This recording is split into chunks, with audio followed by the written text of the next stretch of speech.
Annyeonghaseyo mga kaibigan, welcome back to the channel. Ngayon, pag-uusapan natin ang isa sa mga pinaka-intriguing na kabanata sa kasaysayan ng Korea, ang pagbagsak ng Baekje at Goguryeo.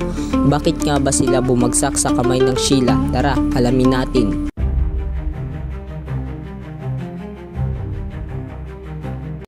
Noong unang panahon, ang Korean Peninsula ay nahahati sa tatlong malalaking kaharian, ang Goguryeo sa hilaga, ang Baekje sa timog kanluran at ang Sheila sa timog silangan.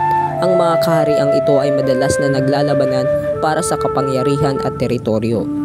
Unahin natin ang Baekje. Ang Baekje ay kilala sa kanyang mayamang kultura at diplomasya, ngunit may ilang mga dahilan kung bakit sila bumagsak. Una, ang Baekje ay madalas na nakikipag-alyansa sa Goguryeo laban sa Sheila, pero hindi ito naging sapat. Noong 660 AD, sinalakay ng Sheila sa tulong ng Tang Dynasty ng China ang Baekje. Ang labanan sa Hwangsangbol ay isa sa mga pinakamahalagang labanan. Dito ipinakita ni General Gyebaek ang kanyang katapangan kasama ang kanyang 5,000 sundalo laban sa mas malaking hukbo ng Sheila. Sa kasamaang palad, natalo sila at ang Baekje ay bumagsak. Ang Baekje ay nagkulang sa pagkakaisa at suporta mula sa kanyang mga nasasakupan.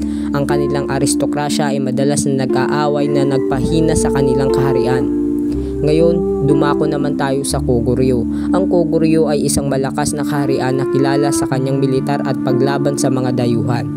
Ang Goguryeo ay matagal ng kalaban ng mga Chinese dynasties, ngunit ang kanilang walang tigil na pakikipaglaban ay nagpahina sa kanilang kaharian. Noong 668 AD, pagkatapos ng ilang taon ng digmaan, ang Sheila muli sa tulong ng Tang Dynasty ay nagtagumpay sa pagsakop sa Goguryeo.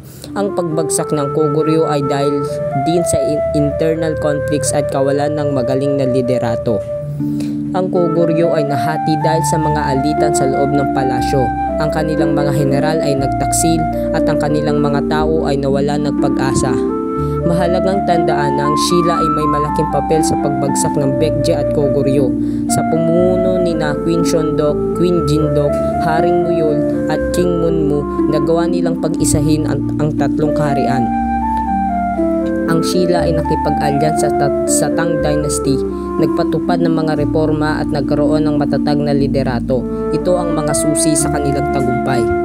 Pagkatapos ng pagbagsak ng Baekje at Goguryeo, itinatag ng Sheila ang Unified Sheila na nagdala ng kapayapaan at kaunlaran sa Korean Peninsula.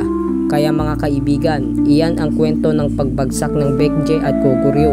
Ang kanilang mga pagkakamali at ang husay ng Sheila ay nagbukas ng daan para sa isang bagong kabanata sa kasaysayan ng Korea. Sana ay nasiyahan kayo sa ating video ngayon. Kung mayroon kayong mga tanong o komento, i-drop nyo lang sa comment section sa ibaba. Huwag kalimutang mag-like, mag-subscribe at i-share ang video na ito sa inyong mga kaibigan. Hanggang sa susunod, Annyeong!